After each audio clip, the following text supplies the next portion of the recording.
Hey y'all, North American Welding and Fabrication here. I'm back out here for day 2 on this Komatsu 390 track hole bucket. I still got a gouge out in between them cracks on that boss, gouge that boss, and then finish welding both of these out. Let's check up here, and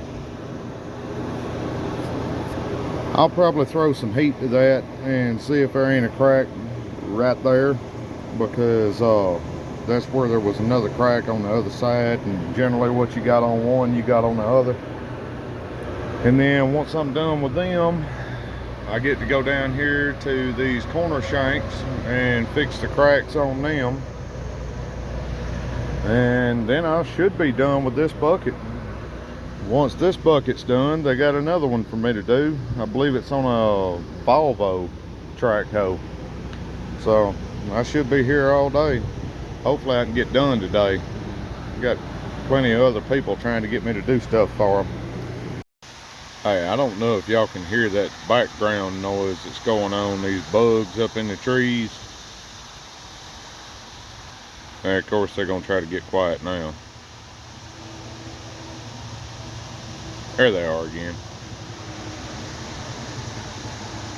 Anyways, if you're in the south and you hear that at somewhere around 8 o'clock in the morning, it's a very good indicator. It's going to be a hot, steamy, muggy, sweaty day.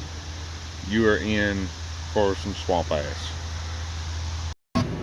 Okay, now we got some securement in between those tacks, so I can go on ahead and gouge that tack there the rest of the way out, along with that one right there.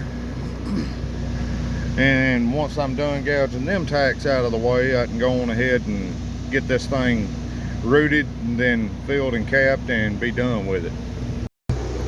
Alright y'all, them two bosses are gouged, rooted, filled and capped like they ought to be, just like their counterparts from the last video were. Now I gotta move on to this egg-shaped one here that's all boogered out right through here. I'm gonna take my wash tip and kind of blend that back down, and then I'll take and build this up with some 7018 and slick it back down where the pin slides nice and easy. So that's going to be a little time consuming, but when I'm done with it, it'll pretty much be just like it was from the factory.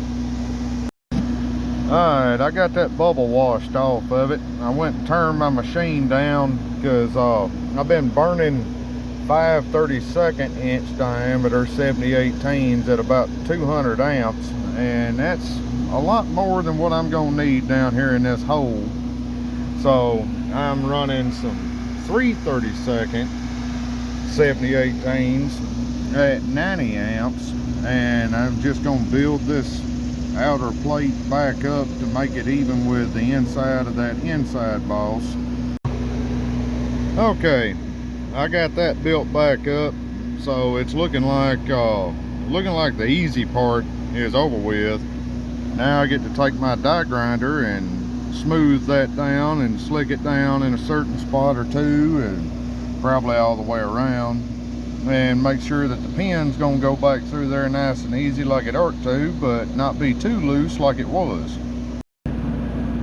Well folks, there she is.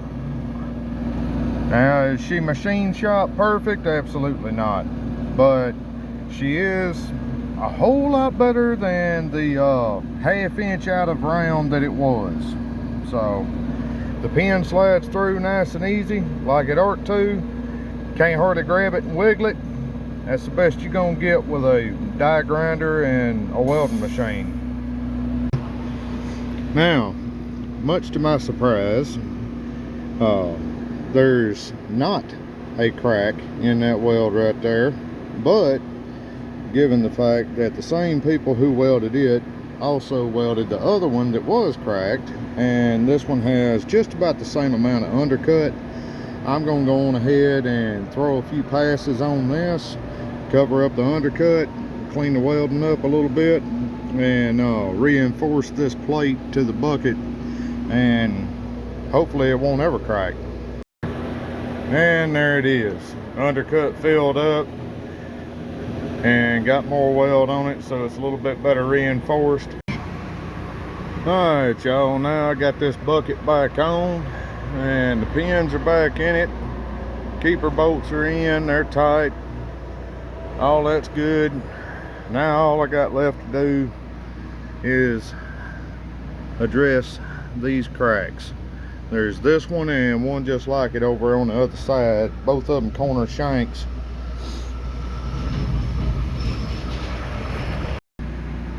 You can actually see this one a little bit better, being that lime dust kind of settled in it. But what we got going on is the corner shank itself is cracking loose from the sidewall plate, and that's pretty common. It happens quite a bit because what they do when they put these corner shanks in is they just notch them a little bit, and then they'll follow my finger down through there and they'll just cut it straight out like that. The way I do it, I cut that notch and then I bevel it way out where I'm piling a whole bunch more weld in there. And the way I do it, mine don't crack out and bust. You end up wearing the shank out like you should before you have to do anything to it when I put one on. This is for anybody who's ever wondering what I mean when I say porosity in a weld. You see all them little old holes there, look like Swiss cheese down in there? That's porosity. I don't know why my camera won't stay focused on it, but anyways, gouging this corner shank here, and the crack actually ran down through here past that porosity and down into this bottom part of the weld. No big deal though, I welded up. What happened is over time it wore the side of this bucket down thin, and it actually wore the original weld off the outside, which resulted in a crack. There you go. All right y'all, there's the outside of that side all finished out. I built it up a whole lot more than it used to be so that it would last a lot longer. It's going to take a little while for the rock to wear all that weld off. I came over here on this side and got the gouging on it, and I found more porosity in the weld, and it ran all the way down through there. So I'm in the process of building this side up like the other side, and there she is. That's the outside on this corner. Now all I got to do is roll this thing down where the teeth is pointing at the ground, and I can finish gouging the inside up a little bit more and going ahead and fill that in too. Sometimes you just can't let your truck just sit there and do nothing for you. You got to use it as a table, and yeah, it'll work. Okay, I'm not sure why, but for some reason, well, I reckon the good Lord decided that this hillside needed some water, so he's about to start really dumping rain out here.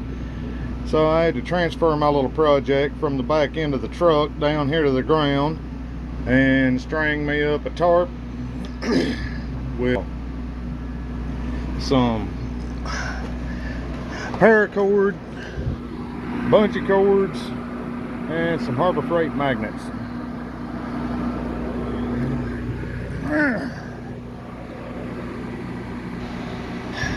Welcome to the temporary arc tent, y'all.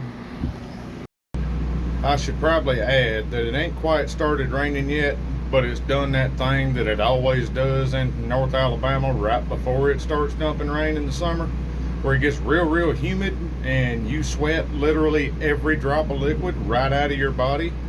Then it starts dumping rain. Yeah, it's at the real sweaty stage. Bugs kind of told me that this morning. I knew it was fixing to happen. Typical. Oh well, let's see if this tarp keeps me dry while I finish up all of this. Well, I tell you what, I almost wish this rain would just hurry up and come on. Either that or just go on, one of the two, because I don't know how good y'all can see, but I'm sweating worse than Hillary Clinton before she used that bleach bit. Alright, y'all, there's that one side all the way finished out, welded up, reinforced, a lot more than it ever had on it. Maybe it won't ever crack again that way. There's the finished product for the operator's right hand side of this bucket. And the rain did decide to kind of somewhat start. It's kind of sprinkling right now, but there's still thunder in the distance and the wind's coming from where the thunder's at, so it's probably fixing to come a flood. Like I seen somebody building an ark a while ago, I'm not sure. Anyways, this bucket's done. They can have it. Let's move on to the next one.